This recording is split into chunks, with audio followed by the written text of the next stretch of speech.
buongiorno, everybody. Welcome back to the Widely, the Pokemon Unite Shuffle, and to your second pair of casters. Let me introduce you, first of all, ladies first, Miss Sophchan, and then there's myself, Relic, coming to you live. Big thank you to Mr. WDMichael, of course, for putting this on, and indeed to the wonderful Gamma observing. Right, Soph. Semi-final stage. We're here. We've got ourselves two teams. We've got the intentional throwing. There's more to this name. Intentional throwing. I was like, intentional throwers? No, they're just intentionally throwing. They have currently had a pretty decent day at the office. 2-0 sweeps, whereas the Subway Surfers, they've had a little more of a difficult time winning both of their matches, yes, but conceding one game, also yes. Yes, that is very true, Relic. Hi, everyone. We are diving right into the winners semifinals, as Relic said. Intentional throwing versus Subway Surfers. As you mentioned, Subway Surfers, this last game had a 2-1 versus Dr. Phil, and also a 2-1 versus Gale Wings in the previous match. While we had intentional throwing having the win on both the matches. One of them was a DQ, but that's fine. We don't talk about that. But we're going to jump right into this one as soon as all the players are ready. It looks like everything is on track. So I'm very excited about this. Now, reminder, of course, if you've just joined us and you're not entirely sure as to, I don't know, what's available, what's on the plate. Well, first and foremost, Mew is banned. There is no Mew to speak about, but everything else is on the table, where we now are going to take a little look at what we're eating and what the players are thinking is the best course of action that they're going to be able to take. No bans, no picks. And currently we have, you can see here in the purple, intentional throwing, in the orange, the Subway Surfers. And we've already got some lock-ins. So we've got ourselves a Mamoswine, a T-Tar, a Mr. Mime, and a Talonflame for the orange team. A Azumarill, Mr. Mime, and Greninja on the purple side. Looks like they're locking in that Delphox on the side of Subway Surfers. So both of these teams going for quite different compositions, really, with the exception of that Mr. Mime. But as we saw in the Unite European Cup, Mr. Mime is still good, yes, but nowhere near the game-wrecking threat that it was pre-patch. Yes, it's true. And we can talk a little bit about the fact that between these both two teams, the most ranged Pokemon we've got is Delphox on the orange side, whereas we can say that Greninja and Azumarill would be a mid-range threat there for the orange team. As we jump right into this game, let's go. We'll see how this is going to progress, as Talonflame is going for the central area, so is Greninja on the purple side. And yeah, just the usual 2 top path and 2 bottom path. Oh, it's like solo queuing in the Zapdos mates are all over again. And of course, interesting pick here, Scarlet skill on the Azumarill received a massive buff across the patch as well. Early revolution and earlier moves learned as the first stacking points go down.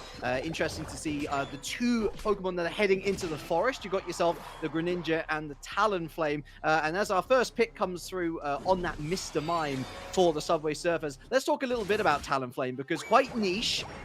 Certainly with a Unite move that can be great in some situations, not so much in others. Of course, those early acrobatics and peck moves mean that it's a real threat once it transitions into the top path or indeed the bottom path. We now await the first clouds. Yes, we do, as we have already here 3 Pokemon on this top path, gathering for Altaria. Rustic level 3, while the Talonflame is level 5, and I believe that the orange team got most of the XP there. Azumarill Scarlet skill dealing a lot of damage with that Aqua Tail from the medium distance, as they can do. We have more contesting here coming for the central area, as they're going very deep on Talonflame and taking the knockout, followed by a cheeky attempt of, oh, look at that perfect respawn on the jungle and getting the invade successful. Rustic, nothing rusty about their play, as Ray Phoenix has really just walked into a bar and decided to choose violence. Well, the violence has found him on this occasion as the Piloswine piles home the pressure onto the Greninja. That's a nice, I'd say a counter invade, but the damage has already been done from intentional throwing. As we now sit about 50 seconds out from our first set of Reggies, the score's lie at 44-32 doesn't mean too much in this early stage, though. Yeah, it definitely does not. We're still a couple of seconds out. These two teams trying to get as much as XP as they can. We have the Greninja on the purple side being the most leveled up Pokemon in the scenario, Talonflame, and the Tyranitar followed on the level 6 alongside the Piloswine.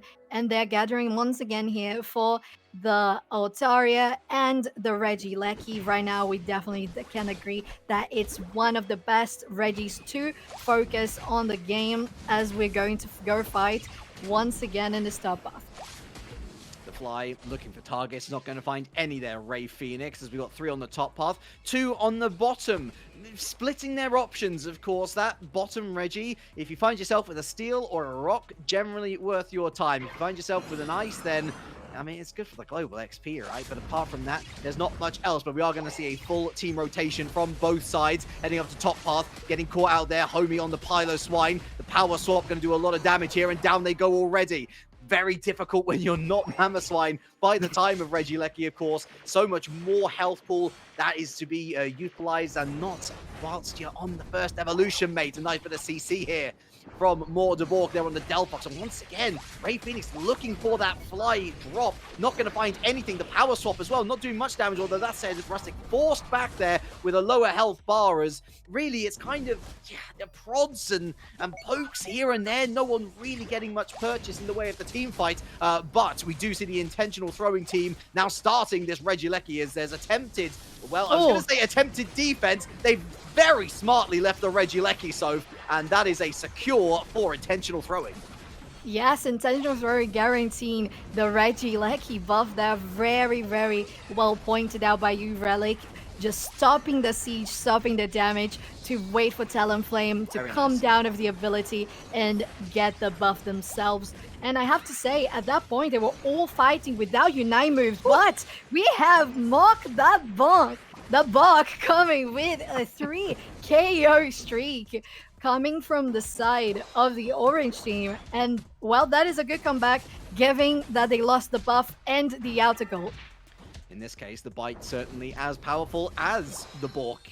A 3 KO streak from Mork, who that's very optimistic to try and head back and TP to the home base, but decides against it, especially with the team now converging into the central area. Here we find already that Greninja and Rustic on the Snorlax, who cleared up the clouds quite nicely. As you rightly say, that bottom Reggie also taken down, but the points do not lie. And by the halfway stage here, that's exactly a 120-point lead to intentional throw. They're going to want to extend that a little bit more as the Showtime stopper comes in here from Mr. Mime. An anti-Unite move here, the tyrannical rampage coming through. But that said, it's going to be Ray Phoenix who's picking up the KOs, unleashes that Unite move, but stopped in their tracks by Vindiesel on the Buzzwole. GetYoshi now heading down alongside this Buzzwole onto the bottom path.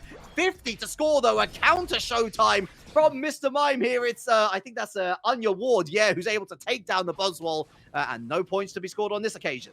Well, I have to say that the last Buzzwole try attempts to get the goals. Woo, wow, Subway Surfers is getting this bottom path go here.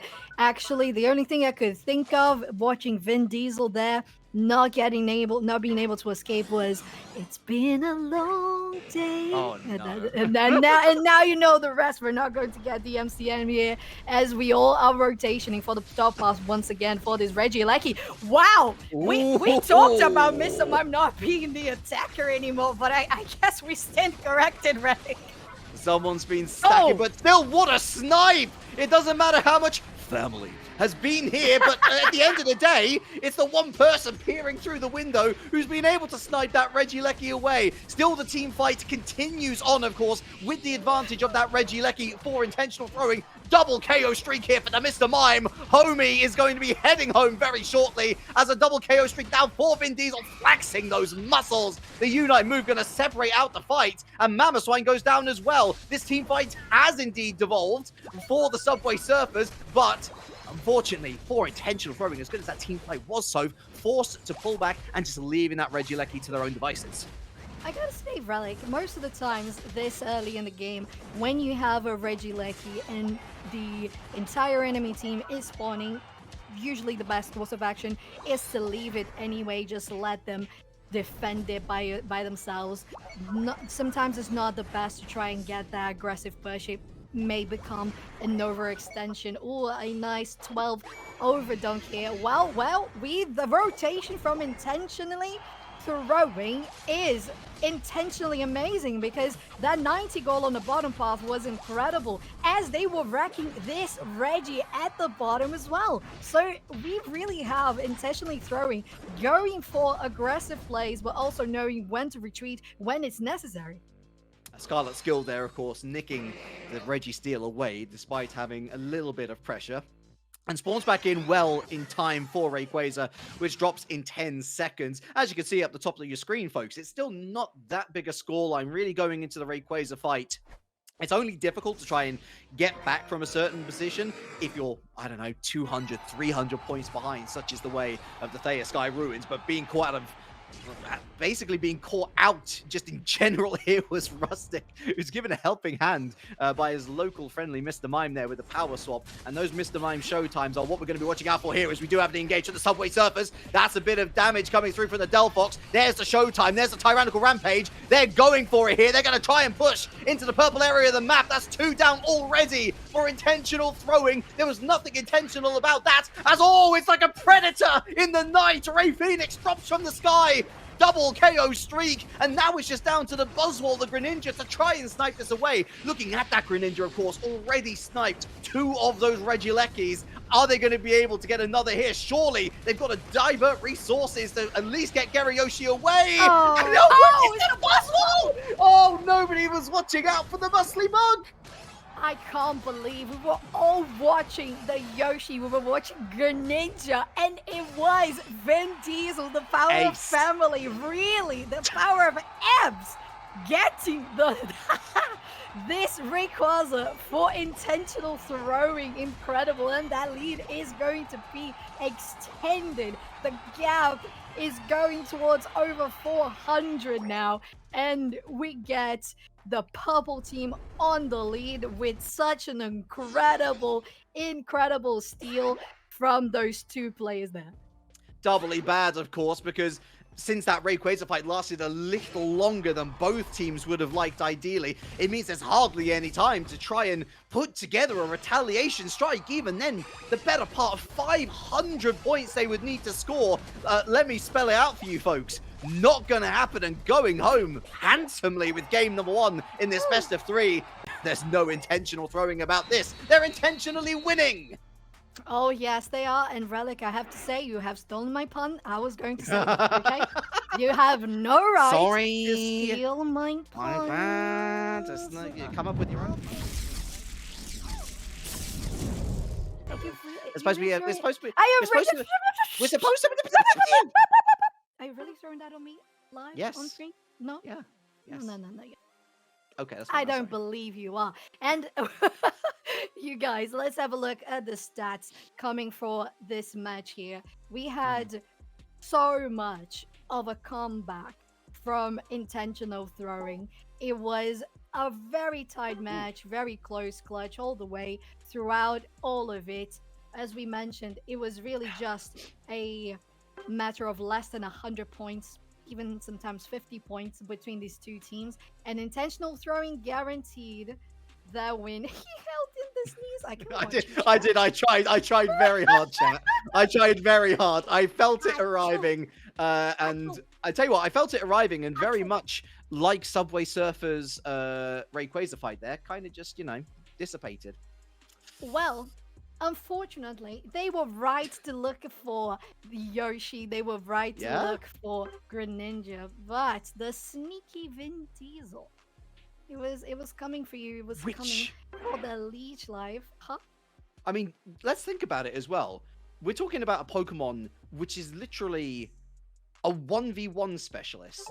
You don't think of this as a Pokemon that sort of, you know, like swims into the middle of a Rayquaza fight and steals it. The actual, like, window to be able to do that is so impressive. And like that just goes to show that Vindiesel really, I think, leading from the front along with GetYoshi, and then GetYoshi has sort of struck so much fear into the Subway Surfers that they fully prioritize them. Vindiesel lays low and then pulls out a massive clutch moment to be able to win his team the game. Yes, and Relic, we're already in the draft moment here. Yes. The players are picking their Pokemon. So let's have a look what is coming our way. Best of 3. We have, once again, purple side through intentional throwing and Subway Surfers on the orange. We have a pretty similar team aside from the Greedent and possibly the one player, MorkDaBork, who's still deciding. Well, they choose for the Delphox once again, but it is intentional throwing that are going for a slightly different content. I like the Serena pick.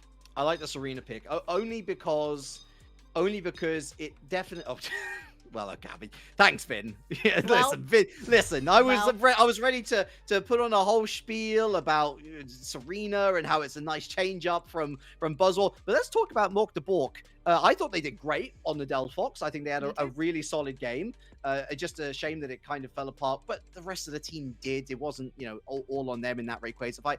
Going for an Espeon now, this is such an underrated pick for me, because a number of times in those team fights, Sophie, we were seeing Subway Surfers weren't able to get that final blow in. I think back to Rustic, there was a couple of times where they were really low on HP. And that, I think that burst damage potential from Espeon, especially with the earlier evolution as well, up to Espeon, could help early, mid-game, as long as they keep on stacking, as long as they keep on, or rather keep away, I should say, from the front lines. I think that's actually quite a nice change up to the formula.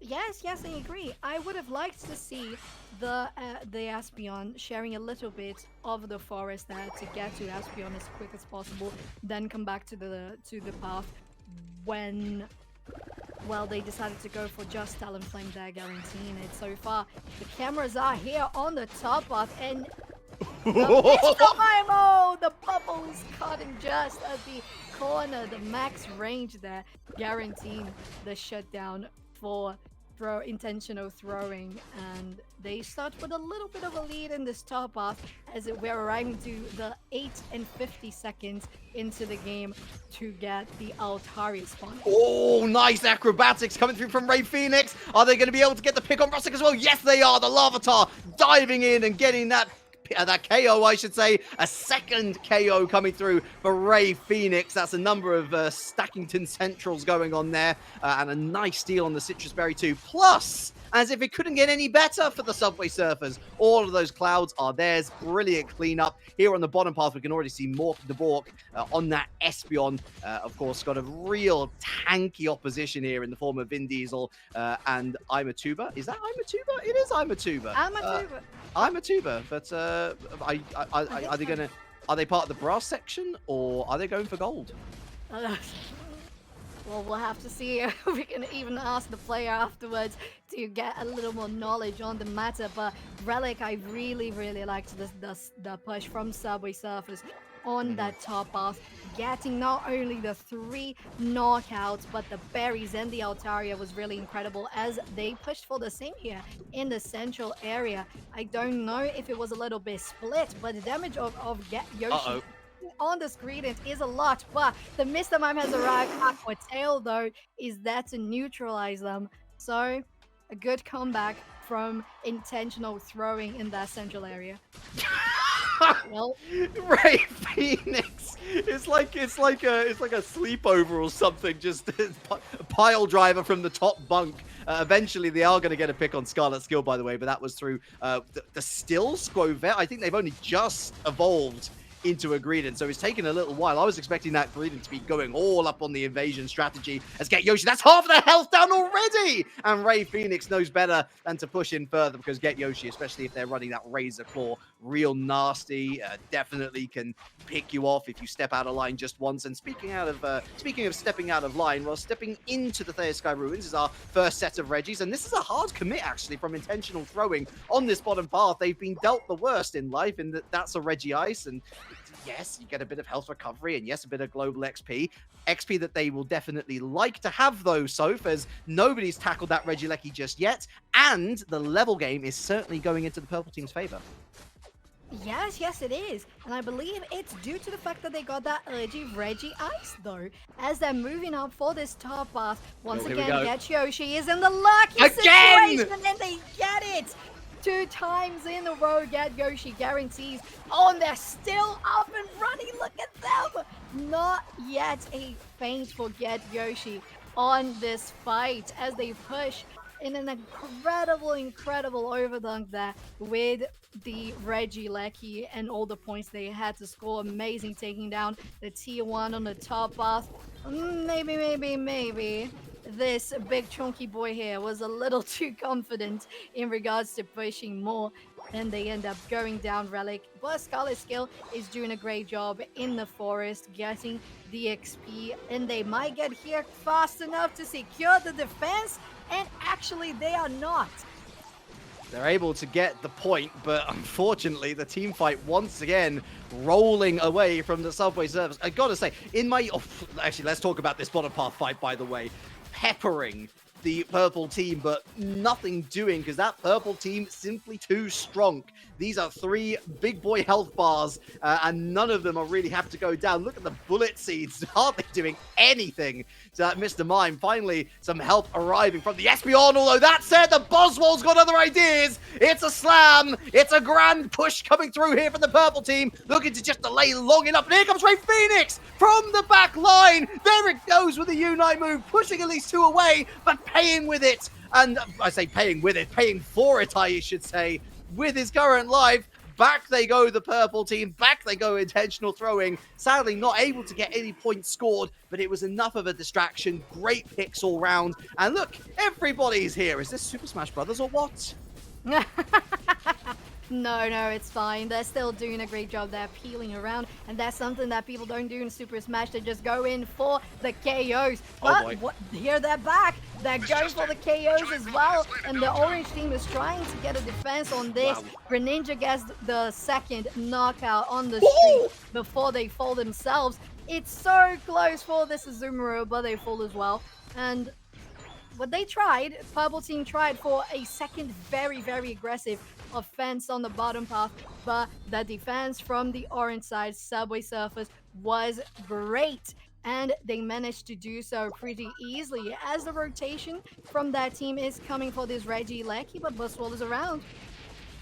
And as we know from last game, it's an amazing objective secure, so they say, but not on this occasion. That's the first RnDamas going the way of the subway service. Worth mentioning, actually, that In10tional Throwing did actually pick up that Reggie Ice in all of that melee. So in a sense, it wasn't all for nothing, but obviously the points are the major factor going forward. And the points game still very narrow at the moment, just around 60 points separating the 2 teams. But with this RnDamas push coming to a close, as there are already 2 of the In10tional Throwing on that point, you'd have to say that it's all for naught, unfortunately, on that one as well, minus the fact that they don't have to defend a RnDamas themselves. Just over 3 minutes left then. A reminder, if you're just joining us, In10tional Throwing already 1-0 up in the series. And so one more game, and they are through to the grand finals to potentially play one of either Perfect Execution, great name by the way, and Blazing V Stars. Lovely work from Rustic here, just to escort that Tyranitar off the point. Down goes the first tier zone for Subway Surfers. We are going to have one more bottom Reggie here, but now the question is, are any of these teams going to be able to secure it? Certainly favoring the purple team with their zone advantage. Yes, it's true. And they are securing a little more of their presence in the bottom area while the orange team is trying to follow up. Talonflame doesn't look to be that interested in it. Maybe they're just going for the flank coming from behind, or their sneaky goal potential. As the minutes are running out, the seconds are there for the Rayquaza spawn, and the unspawn of the Reggie, and we have actually the incredible push. 2 KO straight, Oh my word. 3 KO straight. GetYoshi ends up falling, and Snorlax is still there. Up, they're going to go falling shortly behind as Rayquaza spawns, and the 50 attempt is going to be interrupted, and the purple team is still in a very good position, Relic. Right, so originally that was not good for the Subway Surfers. They actually lost out big time, especially with the Registeel not secured before Rayquaza drops in. Of course, we do wave adieu to Registeel, or whatever Reggie is on the bottom path, when it does indeed spawn. But even worse is that they were going for that double point score, that Hundo Burger, as our friends in the US like to call it. There are going to be no Hundo Burgers, I think, for the Subway Surfers. Not the way that this team fight's going. There goes Ray. There goes a Mr. Mime as well. And that is a 3-player knockout streak here. But here comes the Tyranitar. Tyrannical Rampage. Great work from Rustic. You're not coming in, mate. You're not getting past my shield. And their Unite move comes to naught. ImarTuba, Rustic, they head straight for that bottom path. Nice Unite move from the Espeon, but it's not going to be enough. There's, I think, 100. There's a 90. They scored 190 in that one push. And surely this series is over. Yes, no Hundo Burgers, no Subway sandwiches for the Subway Surfers, as they're going to try and surf back that way against the current here to be able to equalize that many points. Currently almost 300 in the lead for intentional throwing. Homie did try to go there. They got some points going on, but it's definitely going to be far from necessary to get them on track for a possible comeback. 20 seconds. They're trying, but I think it's settled. It's going to be intentional service, guaranteeing the second win of the best of 3, and hence the win of the series of this winners semi-finals. Relic, 5 seconds to go, and it's purple team on top. Yeah, the wonderful WDMichael, of course, part of the team putting this all together. As a parent, I'm sure they will understand that we have to give a nice gold star to the Subway Surfers. Nice effort. Yeah. You know, they tried their best. A for effort. But let's be real, that was a C to D for execution. That is me being cruel taskmaster, and an A+ for execution when it came down to GetYoshi and intentional throwing. Once again, another team fight in the Rayquaza pit that just goes their way and continues to do so. They didn't score as many points on this particular drive as they did last time, but they didn't need to score as many points. There was no time left for any potential rebuttal, and worthy winners heading into our upper finals, not our grands just yet. That's very, very true. And while you are the cruel teacher there, I'm going to be the good cop. I'm going to be the one that's going to give the golden star. Congratulations, of course, Subway Surfers. You got here up into the winners semi-finals, so that is definitely something to celebrate and congratulate you for. So great job there, and I believe and we expect to see even more great plays from you coming in the future. Coming up next, as you said, we have the upper final. So yes. Relic, it's nice. These two games were awesome. So what is this finals going to bring us? I hope more of what we saw from intentional throwing, because of course with their win here, they move through 2 set finals. And so we're going to be continuing to sort of map out their journey and see whether they can go even one better and make it to the grand finals. That is the prize that awaits the winner of our next series. And who are they going to face? Well, we're still awaiting the results of our second semi-final, that being between Perfect Execution and Blazing V Stars, the latter of which, of course, you guys saw earlier with Ruse and with Big Slim. And that means, folks, that sadly, the action does have to come to a brief halt for now. We're going to have to be, taking a break just to let the results come on through, to give these guys a little breather before we dive back into the action. Be sure to dive into some water, by the way. Not literally, I mean hydrate, please. We want to make sure that you guys are feeling good. Soph's already got her water. I don't. I failed my own stress test, good on me. But I am going to be getting up now. I'm going to be stretching my legs, getting some water myself. Do the same. Be back here in a few minutes as the Pokemon Unite Shuffle here on the Widely continues. We'll see you after this.